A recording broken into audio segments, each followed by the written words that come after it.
1 எப்படி அப்ரோச் பண்ணாங்க successful students. நான் தான் சொன்னேன் 86 பேரை நோ பாஸ் பண்ண வச்சிருக்கோம். சாம்பிள் கூட்டுன்னு வர எப்படி அப்ரோச் பண்ணாங்க, இவங்க தைரியம் கொடுப்பாங்க. ஒவ்வொரு சப்ஜெக்டும் எப்படி அப்ரோச் பண்ணாங்க. சஞ்சய் நம்ம கூட இருக்காரு. கமான் சஞ்சய். ஃபர்ஸ்ட் பேப்பர் லா பாத்தீங்கன்னா ஃபர்ஸ்ட் எல்லாம் எத்திக்ஸ் படிச்சிருங்க. எத்திக்ஸ்க்கு அப்புறம் கம்பெனிஸ் ஆக்ட் படிங்க. கம்பெனிஸ் ஆக்ட்ல 4 கொஸ்டின்ஸ் கேட்பாங்க. ஃபர்ஸ்ட் டைரக்டர்ஸ் அப்புறம் ஆடிட்டர்ஸ்லாம் கவர் பண்ணிக்கோங்க. 2 கொஸ்டின்ஸ் கேட்பாங்க. 7AB அந்த மாதிரி 2 கொஸ்டின் கேட்பாங்க. அதே மாதிரி கம்பெனிஸ் ஆக்ட்ல 5 கொஸ்டின்ஸ் வரும். 4 தியரி ஒரு ப்ராக்டிகல் கேட்பாங்க. கேஸ் ஸ்டடின்றது வந்து நீங்க அது எப்படி எழுதணும் அந்த ஃபார்மேட் தெரிஞ்சாதான் கரெக்டா மார்க் கொடுப்பாங்க அதுக்கேற்ற மாதிரி. இல்லை நீங்க கம்பெனிஸ் ஆக்ட்ல வந்து ஃபர்ஸ்ட் டைரக்டர்ஸும் ஆடிட்டர்ஸும் படிச்சிருங்க. அது மொத்தமாவே ஒரு 15 to 20 கொஸ்டின்ஸ் தான் இருக்கும். அது நீங்க லாஸ்ட்ல ஃபுல்லா கவர் பண்ணீங்கன்னா 2 கொஸ்டின்ஸ் அட்டென்ட் பண்ணிடலாம். பேலன்ஸ் இருக்கிறதுல கம்பெனிஸ் ஆக்ட் ஃபுல்லா கவர் பண்ணிடுவாங்க. அப்புறம் கான்ட்ராக்ட் ஆக்ட் பண்ணீங்க. லாஸ்டா வந்து factories act, code on wages, அப்புறம் இந்த இது கிராஜுவிட்டி அதெல்லாம் பார்த்துக்கோங்க.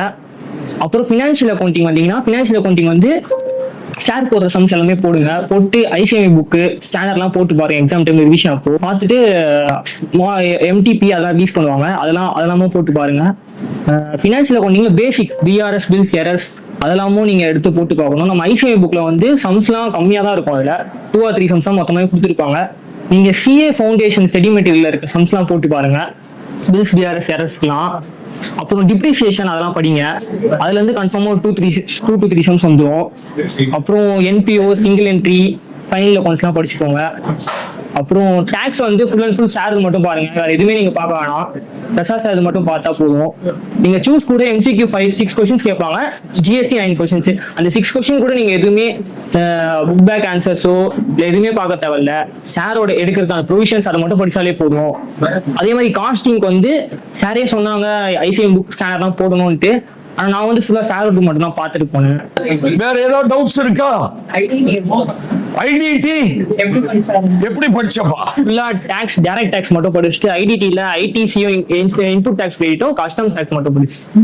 ITC input tax customs. அது வந்து எனக்கு நான் சிஏ இன்டர் புக்ல இருக்க சம்ஸ்லாம் போட்டு பார்த்தேன். அதுல இருக்க மாதிரியே ஒரு சம் ஐடிசில கேட்டாங்க. அப்படியே ஒரு சம் அப்படியே வந்து நீங்க சிலதெல்லாம் வந்து சேமா இருந்ததுன்னா நீங்க முடிஞ்சா போட்டு பாருங்க. லா வந்து எப்பவுமே பேட்டர்ன் மாதிரி தான் முடிச்சு. ஃபர்ஸ்ட் கம்பெனிஸ் ஆக்ட் தான் ஃபர்ஸ்ட் கம்பல்சரி நீங்க அதை முடிச்சிடணும். உங்களுக்கு டேரக்டாவே தெரிஞ்ச கொஸ்டின் வந்து டேரக்டர்ஸ் எடுத்தீங்கன்னா அதுல 10 கொஸ்டின் அப்படி இருக்கும். ஆடிட் எடுத்தீங்கன்னா அதே மாதிரி 10 கொஸ்டின் அப்படி இருக்கும். இதை முதல்ல கம்ப்ளீட் பண்ணி இதுல 3 கொஸ்டின் வர பாசிபிலிட்டிஸ் இருக்கு. அதுக்கப்புறம் பிசினஸ் எத்திக்ஸ் நான் முடிச்சேன். அதுல 20 கொஸ்டின் வர ஃபுல்லாவே உங்களுக்கு அதுவே படிச்சிருங்க. ஏன்னா டைம் இருக்கு உங்களுக்கு. இப்ப இருந்து படிச்சீங்கன்னா ஃபுல்லாவே கவர் பண்ணலாம் 20 கொஸ்டின்ஸ். இதுல உங்களுக்கு எப்படி பார்த்தாலும் ஒரு 5 கொஸ்டின் கவர் ஆயிடும். 35 மார்க்ஸ். சூஸ் வந்து நீங்க ஓவரால் புக்கை படிச்சிடணும். புக்கு கான்செப்ட்ல அந்த புக்ல என்ன இருக்கு, லால என்ன சொல்லுவாங்க படிச்சீங்கன்னா உங்களுக்கு சூஸ் அட்டன் பண்றதுக்கு ஈஸியா இருக்கும். மோரோவர் அது படிச்சாலும் நீங்க 24 to 26 சூஸ் ஈஸியா அப்படியே பார்த்தோன்னே டிக் பண்ணிடலாம். ஃபினான்ஷியல் அக்கௌண்ட்ஸ் வந்து எனக்கு வந்து சம்ஸ் எல்லாம் போட்டு பார்க்கணும். எனக்கு கான்செப்ட் கிளாரிட்டி எனக்கு ரொம்ப முக்கியம். நான் வந்து ஃபுல்லாலாம் எதுவும் போட்டு பார்க்கல. எனக்கு கான்செப்ட் முக்கியம் ஃபினான்ஷியல் அக்கௌண்ட்ஸ். அப்பதான் என்னால வந்து யோசிச்சு நானே அப்ரோச் பண்ண முடியும். அந்த மாதிரி தான் பண்ணேன். அப்புறம் டாக்ஸ் வந்து பிரசாத் சார் தான். பிரசாத் சாரால தான் நான் 66 எடுத்த மார்க்கு. நான் ஒன்னு டைரக்ட் டாக்ஸ் மட்டும் தான் ஃபோக்கஸ் பண்ணேன். ஐடிக்கு வந்து நான் எப்படி சொல்றேன் ரொம்ப ஃபோக்கஸ் பண்ணல எனக்கு. அப்புறம் ஐடிக்கு 2 கொஸ்டின் எனக்கு தேரி மட்டும் அது வந்து அனலைஸ் பண்ணலாம். நீங்க ஃபர்ஸ்ட் வந்து பேஜ் நம்பர்ஸ் ஞாபகம் இல்லை. நீங்க அந்த தேரி கொஸ்டின் நீங்களே அனலைஸ் பண்ணி படிக்கலாம். அது 2 கொஸ்டின் கம்பல்சரியா வரும் உங்களுக்கு தேரி. அதை அட்டன் 14 மார்க் உங்களுக்கு ஈஸியா வந்துடும். அப்படியே கம்மி தான் இருக்கும். 7 பாயிண்ட்ஸ் அந்த மாதிரி தான் இருக்கும். 2 கொஸ்டின் உங்களுக்கு கம்பல்சரி. இதெல்லாம் ஈஸி டு ஸ்கோர் உங்களுக்கு. அப்புறம் வந்து காஸ்டிங் வந்து எப்படி சொல்லணும்னா சார் வந்து எல்லாமே கொஸ்டின் வந்து எக்ஸாம் பேஸ்ல எடுத்தாங்க. அதனால ஈஸியா இருந்தது உங்களுக்கு. நீங்க சார் மெட்டீரியல் எடுத்தாலே போதும் உங்களுக்கு. டாக்ஸும் காஸ்டிங் 2 ஈஸியா ட்ராக் பண்ணிடலாம். இதை தாண்டி செல்ஃப் கான்ஃபிடன்ஸ் ரொம்ப முக்கியம். செல்ஃப் கான்ஃபிடன்ஸ் எப்படின்னா உங்களுக்கு எக்ஸாம் கிட்ட வரும்போது உங்களுக்கு பயம் வரும். நம்ம இந்த அட்டம் எழுதலாமா, நம்ம ப்ரிப்பேர் பண்ணியிருக்கோமா, அது எல்லாருமே ஜென்ரலா வருது. கிட்ட நம்ம டெஸ்ட் இங்க பர்ஃபார்ம் பண்ணதுக்குலாம் நமக்கு அங்க இம்பாக்ட் காட்டும். நம்ம எப்படி யோசிப்போம், நம்ம அப்பயே நம்ம மார்க் சரியா அடிக்கலையே, இப்ப இங்க அப்ரோச் பண்ண முடியுமா நம்மளால நல்லா அப்படின்னு. அது வந்து எப்படி சொல்லு, இங்க இருக்க டெஸ்ட் வந்து எப்பவுமே டஃபா தான் கேட்பாங்க. எக்ஸாமுக்கு விட டஃபா கேட்பாங்க. நம்ம வந்து என்னன்னு இப்போ மார்க் கம்மியா வருது, நம்ம ஒரு சரியா படிக்கல, அந்த மாதிரிலாம் கான்செப்ட் தெரிஞ்சா போதும் நீங்க எக்ஸாம்ல அப்ளை பண்ணலாம் போயிட்டு. அதே மாதிரி நான் வந்து 5 days எக்ஸாம் 5 days மட்டும் எக்ஸாம் எழுதாலும் முடிவு பண்ணிட்டேன். நான் சரியா ப்ரிப்பேர் பண்ணேன். அப்புறம் பிரசாத் சார் கிளாஸ் சொல்லியிருந்தாரு 30 days லாஸ்ட் 30 days நீ என்ன எஃபோர்ட் போடுறியோ அதை வச்சுட்டு இப்போ எக்ஸாம் எழுது. நீ வந்து முன்னாடி டிசைட் பண்ணாத, படிச்சிருக்கோமா இல்லையா, உன்னால முடிஞ்ச எஃபர்ட் 30 days போடு, எக்ஸாம் எழுதி ரிசல்ட் வரது வரும். நீ முன்னாடியே யோசிச்சு என்ன ஆகும்னு யோசிச்சுன்னா நீ எப்படியோ எக்ஸாம் எழுத மாட்டேன்னு சொன்னாரு. செல்ஃப் கான்ஃபிடன்ஸ் ரொம்ப முக்கியம். அதே மாதிரி ஃப்ரெண்ட்ஸ் அடுத்தவரை எழுதுறான்றாங்க, அந்த வைப்பு நம்ம வந்துடக்கூடாது. ஒருத்தவங்க வைப்பு கிட்ட நம்ம வந்துடக்கூடாது. ஏன்னா ஒருத்தவங்க மைண்ட் செட் வேற வேற மாதிரி இருக்கும்.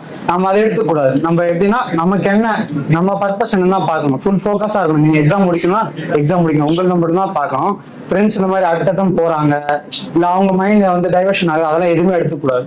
நம்ம எக்ஸாம் நம்ம தான் எழுதுறோம், நம்ம செல்ஃப் கான்பிடன்ஸ் நம்ம கிட்ட தான் இருக்கணும். அதுதான் நீங்க பார்க்கணும். ஓகேவா? இது வந்து நீங்க வந்து எல்லா கான்செப்டையும் கவர் பண்ணணும். ஒன்ஸ் ஆப்ஷன்ல விடுற மாதிரி இருக்கக்கூடாது. எல்லாத்தையும் ஒன்ஸாவது கவர் பண்ணிடணும். ஏதாவது ஒரு ஐடியா இருக்கணும் நமக்கு. இப்போ இன்கேஸ் நம்ம படிச்சுட்டு போனது வராம போச்சுன்னா அந்த ஏதாவது ஒரு ஐடியா இருக்கலாம், நம்ம படிக்காதல ஒரு சின்ன ஐடியா, அதை வச்சு எழுதிக்கலாம் நம்ம. அதனால 100% சிலபஸ் கவர் பண்ணுங்க. அதுல வந்து இம்பார்ட்டன்ஸ் நல்லா இம்பார்ட்டன்ட் கொடுங்க. அந்த மீதி இம்பார்ட்டன்ஸ் இல்லாத ஒன்ஸாவது படிச்சுக்கணும். நமக்கு என்ன பேசிக் கான்செப்ட் தெரியணும். அப்பதான் நமக்கு இன்கேஸ் ஃபேவரா வரலன்னா நம்ம அதை அப்ளை பண்ணிட்டு எழுதிக்கலாம். ஓகேங்களா? அதே மாதிரி 100 மார்க்ஸ் பேப்பர் ஃபுல்லா அட்டன் பண்ணிடணும். நம்ம எப்படி சொல்றோம்னா, இப்போ நம்ம எழுதுறதுல பாயிண்ட் கரெக்டா இருக்கும், அதுக்கு மேலே உங்க மார்க் கொடுக்கலாம். அதனால ஃபுல் பேப்பர் எல்லா சப்ஜெக்ட்டுமே 100 மார்க்ஸ் அட்டன் பண்ணணும். நம்ம வந்து நமக்கு இந்த கொஸ்டின் தெரியாது விட்டுட்டு வந்துடலாம். ஏதாவது ஒரு நாலேஜ் இருக்கும் கன்ஃபார்ம். உங்களுக்கு கிளாஸ் நடத்தும் டீச்சர் சொல்றது கேட்பீங்க, அதை வச்சு ஒரு பேசிக் ஐடியா இருக்கும், அதை வச்சு எழுத பாருங்க. 100 மார்க்ஸ் பேப்பர் கம்பல்சரி அட்டன் பண்றது. நம்பிக்கை அப்படின்னு அதான். யார் எது சொன்னாலும் கவலைப்படாத, உன்னுடைய டியூட்டி போய் எழுதிட்டு வந்துரு. First exam tough. ஐயோ இதுக்கு மேல எழுதினா வேஸ்டா, நான் தான் ஃபெயில். யார் சொன்னது? கடமையை செய், பலனை எதிர்பாராதே. லார்ட் கிருஷ்ணா சொன்னது. அர்ஜுனா கடமையை பண்ணுடா, நம்ம டியூட்டி 4 எக்ஸாம் எழுதிட்டு வாடா. ஃபர்ஸ்ட் எக்ஸாம் டஃப் இருக்கணும், எல்லாருக்குமே டஃப் தான். செகண்ட் எக்ஸாம் எழுதிரு, தேர்ட் ஃபோர்த் எழுதிரு, பாஸ். பேச சொல்றத மட்டும் கேட்காத. சிலது இம்பார்ட்டன்ஸ் இருக்குது, அது கொஞ்சம் நல்லா படிச்சிருங்க. ஏன்னா நீங்க இதுதான் நமக்கு life. First group second group ரெண்டும் பாஸ் பண்ணாவே life inter semi qualified security கிடைச்சாச்சுப்பா லைஃப்ல. அடுத்த 60 வருஷம் கவலை இல்ல நண்பா. 60 வருஷம் கவலை இல்ல. 35,000 ரூபாய் கொடுக்குறான் மினிமம். 40-45 இன்டர் முடிச்சா சத்தியம். நான் சொல்றது சத்தியம். அந்த மாதிரி ஒரு கோர்ஸுக்கு படிப்பியா? இதுதானையா லைஃப். பாத்துக்கோங்க ஃப்ரெண்ட்ஸ். பத்தியா இவங்க சொல்றது நிறைய பாயிண்ட்ஸ் நீங்க சொல்லிட்டாங்க. ரொம்ப சந்தோஷம் பா Jeevan and Sanjay. Good, thank you very much.